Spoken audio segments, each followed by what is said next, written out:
Well, again, good morning. We're going to be starting or going through 1 Corinthians chapter 8 this morning. So if you want to start turning there, you can, although before we get there, I'm going to read briefly from the book of Proverbs in chapter 4.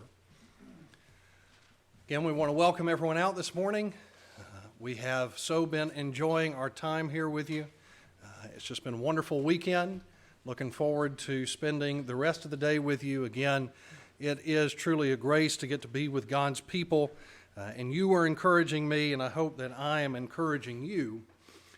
As we get started this morning, I want to remind us of something that the proverb writer says in chapter 4 and verse 5. He says, "Acquire wisdom, acquire understanding. Do not forget and do not turn away from the sayings of my mouth. Do not forsake her, and she will keep you. Love her, and she will guard you. The beginning of wisdom is acquire wisdom, and with all your acquiring, acquire understanding." Now, if we think about the life of Solomon, the one who penned so many of these sayings, if Solomon teaches us anything, it at least suggests to us that knowledge or even wisdom, just in and of itself, is no guarantee for success. Here the writer says, yes, knowledge, wisdom, those are things that ought to be sought out. They are obtainable, they should be acquired, and yet they have to be paired with an understanding of how to use them. Of course, we think of New Testament terms telling us that love is what gives us that understanding and guides, our use of knowledge. And so if we aren't careful, knowledge, wisdom, the things that we know, or at least the things that we think we know, can very quickly become a hindrance rather than a blessing. And maybe if we took a secondary lesson from the wise man, we might consider that a lot of the times the things that we think we know, we may not know quite as much. And when we start to rely on ourselves because of all of the knowledge, all of the wisdom that we have accumulated, well, we are going to be met with failure because we've ceased to rely on God, who gives us the blessing of wisdom and knowledge and understanding. I think that this is the fact or the situation that we find playing out with the brethren in Corinth in chapters 8 through 10 that we're going to be looking at this morning. When Paul came to them and he brought to them the message of the gospel, the knowledge of Jesus Christ, they came into contact with the most important piece of knowledge that they could ever acquire. They had the wisdom of the ages revealed to them. But because of their mindset, because of their attitudes, because of forgetting some of the things that we've looked at in our past couple of lessons, instead of this being a great blessing, it had turned into a hindrance, at least for many of the members of the church there. So we're going to be not reading quite as much as we've had, although still quite a bit, but we're going to sort of survey chapters 8 through 10 to look at these problems of false knowledge, of incorrect use of knowledge. And so without further delay, let's start reading in chapter 8 and verse 1. Paul says, "Now concerning things sacrificed to idols, we know that we all have knowledge. Knowledge puffs up, but love builds up. If anyone thinks that he has known anything, he has not yet known as he ought to know. But if anyone loves God, he has been known by him. Therefore, concerning the eating of things sacrificed to idols, we know that an idol is nothing in the world, and that there is no God but one.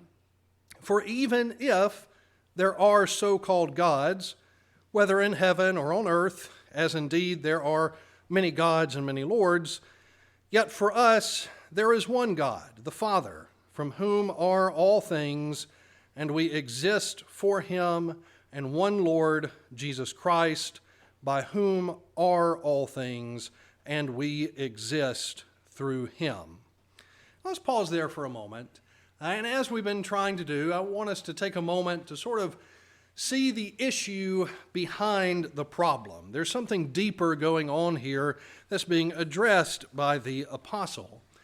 And so if you were to say that this section that we've just read is a section about partaking of meat that has been sacrificed to idols, that would not be a wrong answer. Obviously, that is how Paul begins this section concerning things sacrificed to idols.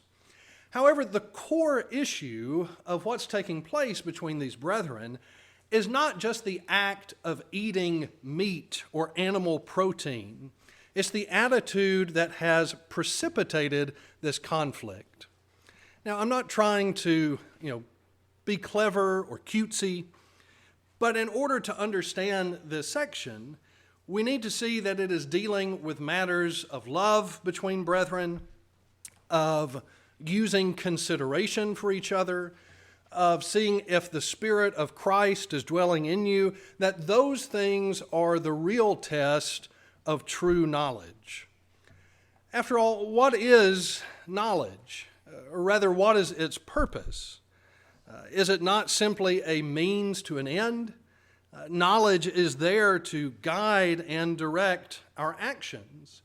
And if we are cultivating, as we've spoken about in our previous two lessons, a proper knowledge of God, then what ought to be our proper reaction? And yet what we have here is a situation that has oft repeated itself, and that is, where does knowledge lead us if knowledge is stripped of love for other people, if knowledge is somehow divorced from the consideration of those that you're supposed to be serving? Well, it loses its proper direction. Now, verse 4 applies that specific question to meat having been sacrificed to idols. So, of course, we are dealing with those who have left the practice of idolatry. Most, if not all, of the brethren at Corinth, that's certainly how they would have grown up. That was their background. But now they are in possession of new knowledge. They have acquired new wisdom. And chiefly, that knowledge is that Yahweh, Jehovah, is the one true God. But I think that Paul sort of acquiesces here, a for the sake of argument statement. And so he says, even for the sake of argument, verse 5, even if there are these other gods, whatever those might be they demons, be they some sort of spiritual being or entity that is working in opposition to God, even if those existed, well, that doesn't change the fact that God would still be far and above, outranking anything else aside from himself. He would still be the only one that was worthy of honor and praise and glory. And so Paul says, even if there are some sort of spiritual entities that are trying to claim lordship, well, they still exist for God, and they still exist through God the Son. So what ought we to do with that knowledge? If we know that no matter how we slice it, God is still at the top of the food chain, then that ought to lead us to cling to God alone and to repudiate anything that would threaten to try and take his position, to take preeminence for itself. But they had knowledge, and that knowledge said to them, well, we know that there's really nothing to these idols. There's nothing there. We know that God alone is God, and so they continued to dabble in things associated with the worship of idols. And so we read in verse 7, Paul's rebuttal to this, however, not all men have this knowledge, but some, being accustomed to the idol until now, eat food as if it were sacrificed to an idol, and their conscience, being weak, is defiled. But food will not commend us to God. We neither lack if we do not eat, nor abound if we do eat. But see to it that this authority of yours does not somehow become a stumbling block to the weak. For if someone sees you who have knowledge dining in an idol's temple, will not his conscience, if he is weak, be built up to eat things sacrificed to idols? For through your knowledge he who is weak is ruined, the brother for whose sake Christ died. And in that way, by sinning against the brothers and wounding their conscience when it is weak, you sin against Christ. Therefore, if food causes my brother to stumble, I will never eat meat again, ever, so that I will not cause my brother to stumble. If I can sort of summarize what Paul is saying to his audience here, he's asking the question, or asking them to consider, how much are your brethren worth to you? How much value do you place on each other? And how does that compare to the value that was placed on them by Christ when he sacrificed himself on their behalf?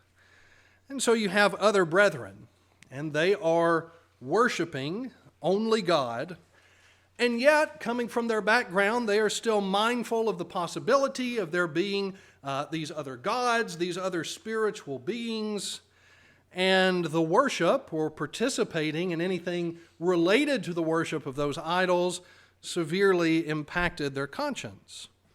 Now, as Paul will go on to say here, as well as in chapter 10, it's not the eating of meat that is the issue. But through their so-called knowledge, some had taken it really a step further, and they were going into the temple itself. They were, again, it's kind of hard to say exactly what happened 2,000 years ago in antiquity, but it would be, you have these idol temples, and there would be, I almost think of it as a cafeteria or a buffet sort of attached to it. And the sacrifices take place, the food from that is taken over here, and you go and you participate in the feast. But what Paul has told us prior, what we saw last night and what we see in these chapters, is that it's not just that you're walking in there, you're sitting down, and it's like, well, a meal's being offered, I know there's nothing to this, I'm just going to eat, get filled, and go home. He's saying by default, going in here, you are participating in the worship of these idols, even if you know there's nothing to it. And so, what effect had this taken on those who were already struggling in their consciences to not participate in these activities? Well, what it said is that the brethren who were going in were really just willing to railroad their brethren. I think that it should be noted there are some similarities between these chapters and what we see in a place like Romans 14 and 15. But I think that there's a pretty major difference that we need to point out, and that is in Romans 14 and 15, you're dealing with an issue that God has said, this is okay for you to do. You can do this, but you don't have to. And so in that context, you have those who are called strong and weak. Those who understood that God had declared everything to be clean, they were strong in that area of the faith. Those who still had a hang-up and they didn't want to eat certain things, they are accommodatively spoken of as weak. But notice that that is not the case in this text. The people that Paul is addressing and saying, you have knowledge, he is not calling them strong brethren, and those who are struggling with their consciences, weak brethren. And there's a reason for that. These people who were going into the temples thinking, well, I know better, they weren't strong in their faith. They were weak in their faith. They were acting in a state of sin. I think that Paul is using the idea of knowledge very, very freely. We've already seen in chapter 6 last night that he says, is this really the way that it is? You can't produce one wise person? And so he goes back and forth as he speaks to them. You like to pretend that you're knowledgeable, you like to pretend that you're wise, but when it really counts, you don't use it. You aren't able to show wisdom. And so really what they had was this sort of arrogant perversion of knowledge that was leading to ruin instead of any sort of edification. And Paul says that by sinning against their brethren, they were in fact sinning against the Lord.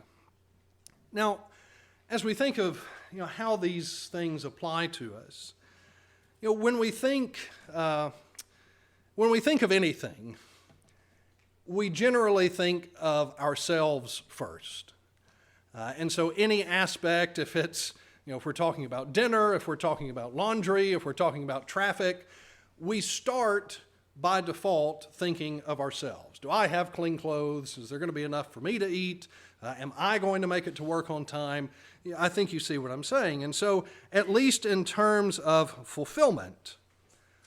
But then there are other situations where we usually start on the outside. If there is a problem, then people tend to begin far outside themselves. Something goes wrong, well, it must have been this person's fault. If something goes wrong, it was this outside factor. It doesn't begin with me. And so Paul, in describing real knowledge, sort of describes how it ought to move. Real knowledge begins with God.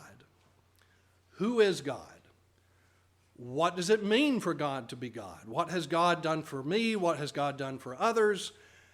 And all of those questions inform us of what we are to do.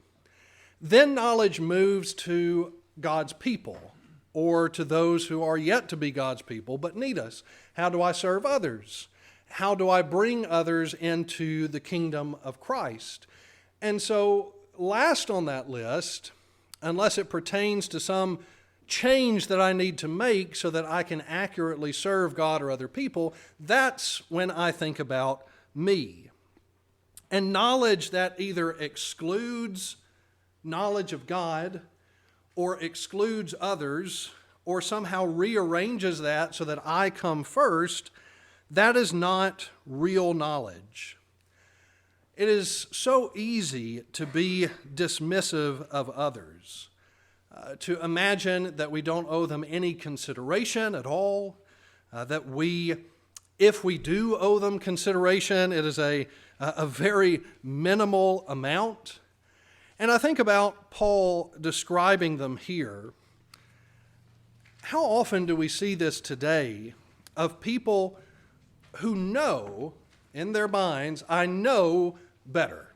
I know the right thing to do. I know that this is okay. And regardless of how many people try to warn them or say, look, there are consequences about this that you're not seeing.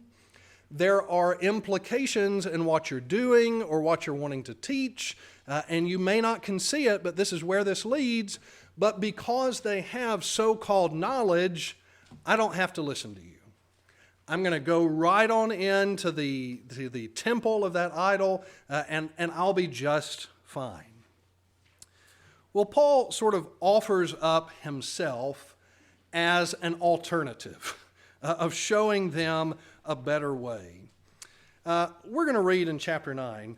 I do just want to say, I know a lot of times in the Bible class period, we sort of separate it and we throw the kids somewhere, and I really appreciate all of these well-behaved children, even my own. Wonderful. And I appreciate y'all doing that. That really means a lot to me. In chapter 9, in verse 3, my defense to those who examine me is this: do we not have authority to eat and drink? Do we not have authority to take along a believing wife, even as the rest of the apostles and the brothers of the Lord and Cephas? Or do only Barnabas and I not have authority to refrain from working? Who at any time serves as a soldier at his own expense? Who plants a vineyard and does not consume the fruit of it? Or who shepherds a flock and does not consume the milk of the flock? Am I speaking these things according to human judgment? Or does not the law also say these things? For it is written in the law of Moses, you shall not muzzle the ox while it is threshing. Is God merely concerned about oxen? Or is he speaking altogether for our sake? Yes, for our sake it was written, because the plowman ought to plow in hope, and the thresher to thresh in hope of sharing the crops. If we sowed spiritual things in you, is it too much if we reap material things from you? If others share this authority over you, Do we not more? Nevertheless, we did not use this authority, but we endure all things so that we will cause no hindrance to the gospel of Christ. Again, let's maintain sort of an awareness of the surrounding context. This is, again, a passage that we could kind of go to talk about the support of preachers. I remember in 8th grade, there was a girl in my class whose father was a primitive Baptist preacher, and they didn't believe in the support of preachers, and so I wrote up my little article, 1 Corinthians 9, and I boom, plopped that down on her desk the next day, and I remember her response was like, "This is a passage about oxen, okay?" I was like, "Oh, okay, I'm going to have to start over from square one." I had a lot of sour apples. She had beaten me in the 4-H public speaking competition the year before. It was not a good speech. Anyway, this is a passage about preacher support, of the rights of someone to share in the fruit of what they're doing. But that's not Paul's point. The issue that Paul is doing is he is establishing that he has rights so that he can then turn around and choose not to use those rights.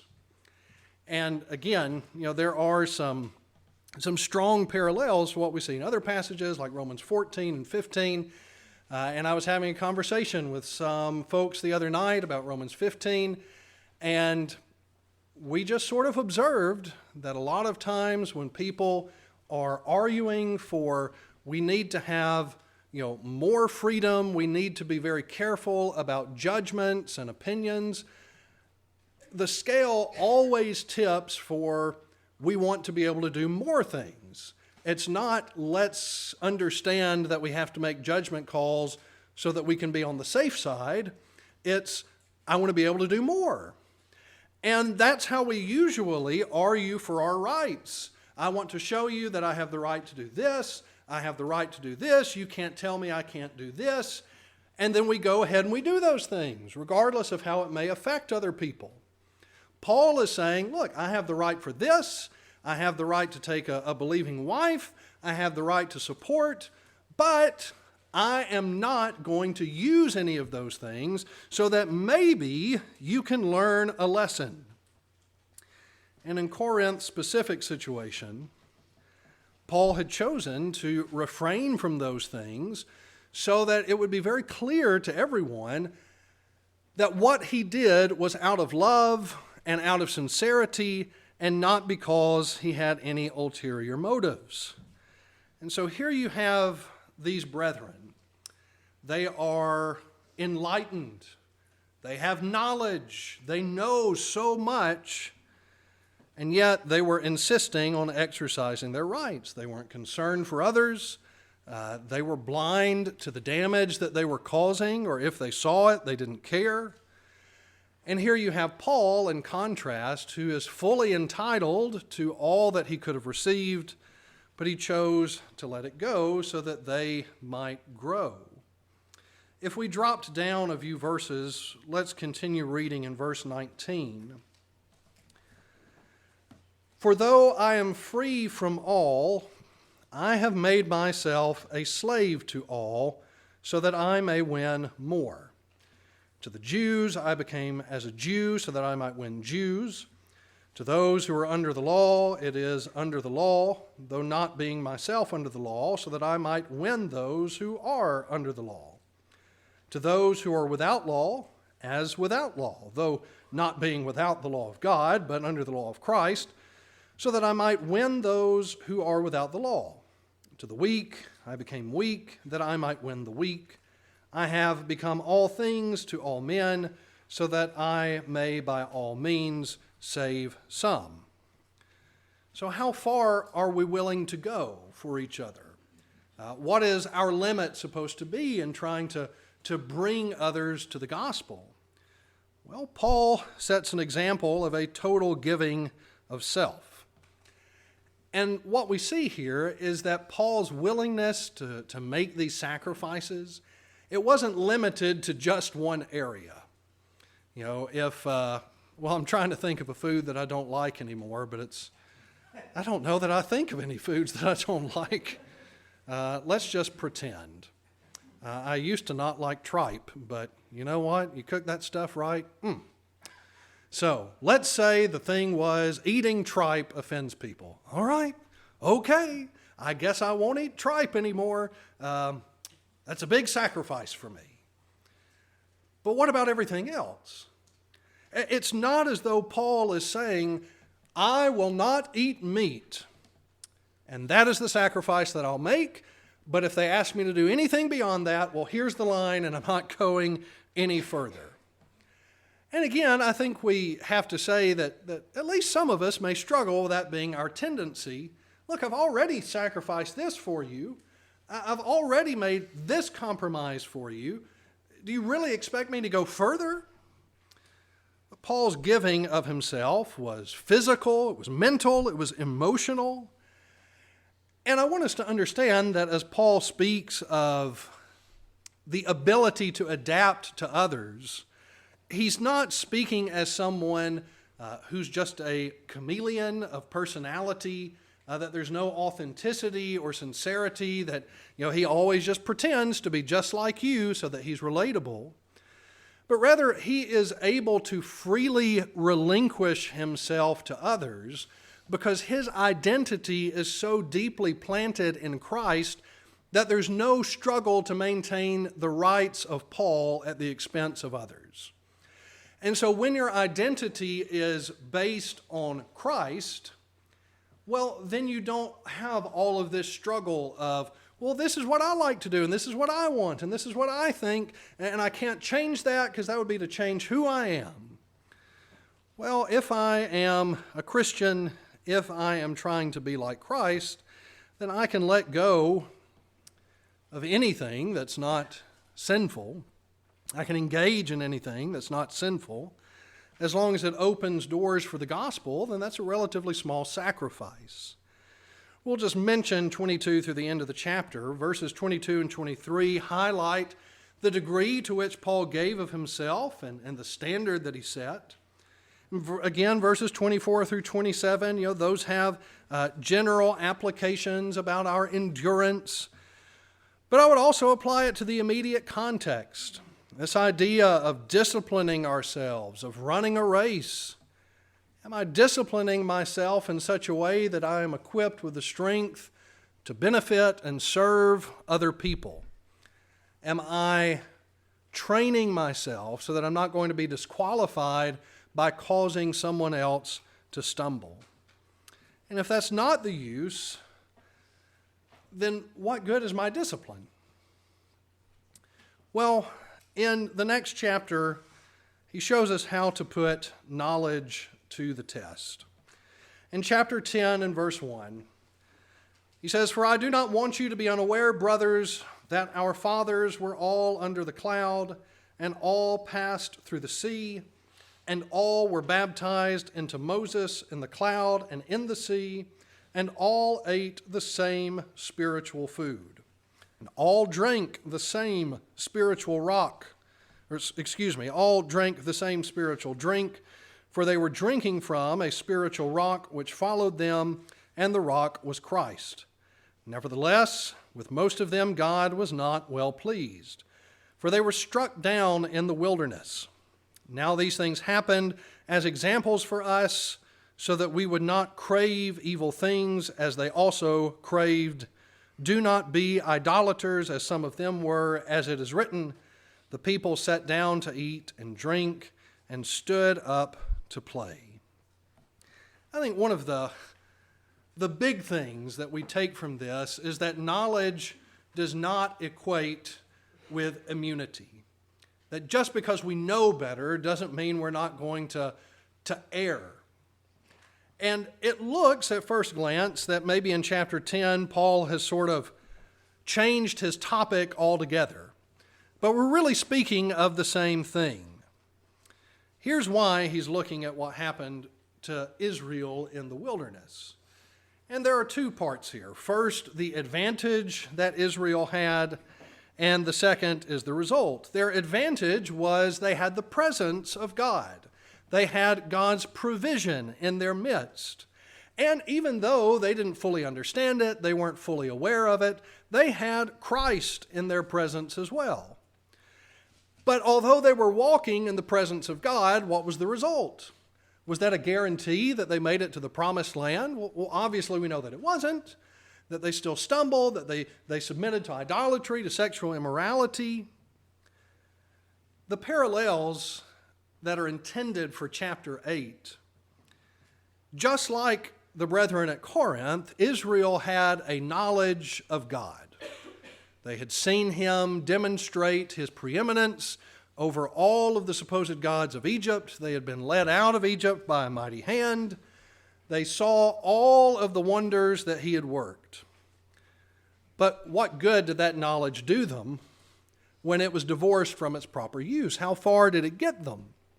How far was it getting the brethren at Corinth? Simply knowing does not prevent error. Knowledge has to be properly applied. Drop down with me to verse 14. Therefore, my beloved, flee from idolatry. I speak as to prudent people. You judge what I say. Is not the cup of blessing which we bless a sharing in the blood of Christ? Is it not the bread which we break a sharing in the body of Christ? Since there is one bread, we who are many are one body, for we all partake of the one bread. Look at the nation of Israel. Are not those who eat the sacrifices sharers in the altar? What do I mean then? That a thing sacrificed to idols is anything, or that an idol is anything? No, but I say that the things which the Gentiles sacrifice, they sacrifice to demons and not to God. And I do not want you to become sharers in demons. You cannot drink the cup of the Lord and the cup of demons. You cannot partake of the table of the Lord and the table of demons. Or do we provoke the Lord to jealousy? Are we stronger than he? Now, aside from maybe feeling like you have a little bit of whiplash as a Corinthian, Paul has said you have no knowledge, you do have knowledge, there's no wisdom, and now he says in verse 15, I'm talking to prudent people. I'm speaking to reasonable folks.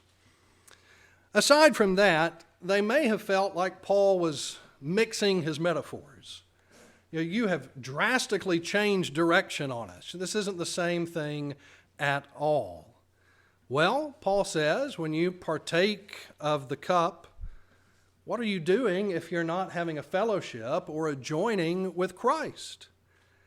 And so if you participate in a feast to idols, as is under consideration in chapter 8, what do you think you're doing there? Well, you're also having fellowship with idols or with demons. Again, we want to clarify that Paul says that the issue of eating meat is not the thing itself, but he is stating here in no uncertain terms that they were not to go into the temples of these idols regardless of how much they knew. Their knowledge had brought them to the wrong conclusion. They were thoughtless of other people, ultimately of themselves, and they had placed themselves in fellowship with demons. Now, I want to just sort of re-emphasize this. How much time did you say we had? About 10 minutes. 10 minutes? All right. We'll see. I think a lot of people read these texts and they sort of apply a Romans 14 and 15 narrative to it. And so they walk away thinking that what Paul is saying is, well, there was nothing wrong in going into the temples for these idols. You just didn't need to sort of rub it in the face of other brethren, or you just didn't need to invite other people. As long as it was just you, that's fine. And I've even heard that passage used that way. Regardless of what you may think of this or not, someone was sort of looking disparagingly on other members of the church and saying, I used to be just like them, and I had a problem with people, going into casinos. But after I thought about it, going into a casino and eating at the buffet there, that's just like what Paul says here in 1 Corinthians 8, 9, and 10 about going into a temple to eat. It's like, if you do think that's just the same, then you shouldn't be going into the casino. But understand here that Paul is by no means approving this action. He is saying it is wrong to go into the temples of these idols, and you need to understand that it is your corrupted knowledge that has led you to that conclusion. It is reminiscent to me of some ways of what Paul says in Galatians 5 as he speaks of the works of the flesh or the deeds of the flesh. Sometimes people make the mistake of just assuming that Paul has sort of run out of steam, and so he's like, all right, let me pull out my list of bad things and I can get another 200 words in this letter. All right, so don't do this, don't do this, don't do this. But if you remember, the main consideration of the book of Galatians is people adopting circumcision because it gave them more confidence in their salvation. And so the train of thought in Galatians 5 is you can do things that look from the outside to be spiritual and religious, and it can still take you to a point where you wind up doing the deeds of the flesh. And so here, Paul is helping them to understand you can have some knowledge. You can know that God is the true God. You can understand that whatever other spiritual entity, being it a demon or so-called God, they are nothing in comparison to the Lord. And yet, even having knowledge, you can still walk right into sin, and you can bulldoze your brethren along the way. Knowledge means nothing when it is separated from its proper use. And so in verse 23, he once again says, all things are lawful, but not all things are profitable. All things are lawful, but not all things build up. Let no one seek his own good, but that of the other person. Eat anything that is sold in the meat market without asking questions for conscience sake. For the earth is the Lord's as well as its fullness. If one of the believers invites you and you want to go, eat anything that is set before you without asking questions for conscience sake. But if anyone says to you, this meat consecrated to idols, do not eat it for the sake of the one who informed you and for conscience sake. Again, we mentioned last night in chapter 6 that what he says here in verse 23 is sort of a Corinthian mantra to say that I can do as I please, everything is on the table for me. Paul says, you say that you have the right to do as you please. Well, use that right to discipline yourself. If you can choose to do anything you want, choose to serve other people. Choose to seek the benefit, the good of others. Paul isn't asking them to make some sort of unreasonable, life-altering sacrifice. There's really no weighty prohibition here. It's fairly simple. If you know something was sacrificed to an idol, don't eat it. Otherwise, eat it and be thankful. Often our knowledge overcomplicates matters. We've taken 3 chapters and Paul says doing the right thing is pretty simple. If it's idol meat, don't eat it. But self-willed people will often react to simple instructions as though they are enormous burdens. And it comes back again to the claims of, you're telling me what I can do, you're telling me what I can't do, we're free in Christ, and on it goes. Yes, the brethren at Corinth have become knowledgeable, but instead of reacting to their knowledge in a way that showed humility or love or service, they had become arrogant. And so Paul, someone who has real knowledge, sets the example of how to use it to serve others, instead of making demands of what you may feel that you are entitled to. Points to Israel as an example of how knowledge, again, is no guarantee of us going astray if we don't have the proper reaction to the things that we know. God has preserved these things for our learning. He's provided a way of escape and ability to discipline ourselves so that knowledge is put to use for others. And so as we draw to a close this morning, we remind ourselves that that is the use for knowledge. And if knowledge is not being put in the service of serving other people, of building other people up, then it is either not real knowledge or we have taken real knowledge and we have made it useless. The knowledge of God, the things that we learn of God, have to lead us to serve. People in the world, they learn about God, they learn about the things that He claims of Himself, and they repudiate Him. They don't want to have anything to do with Him because they understand that what God is saying about Himself demands our submission and our service. And often God's people need to be reminded of that same thing. And that knowledge has to be tempered by a standard outside of our own reasoning. Our knowledge has to be guided by God's Word, by other godly people. Because as we've seen in this example, just assuring myself that I have the knowledge, that I know it's right, that I know that this is the path forward, that is not a guarantee of anything other than perhaps I am headed straight for disaster. Now, in our other two lessons today, we're going to cover chapter 12 and chapter 13, both of which are going to be expanding on these themes of service, unity, proper God-directed love among His people. Very much look forward to those sessions with you today, but we'll go ahead and close out our study for this period now. Thank you again for your attention. It really does mean a lot.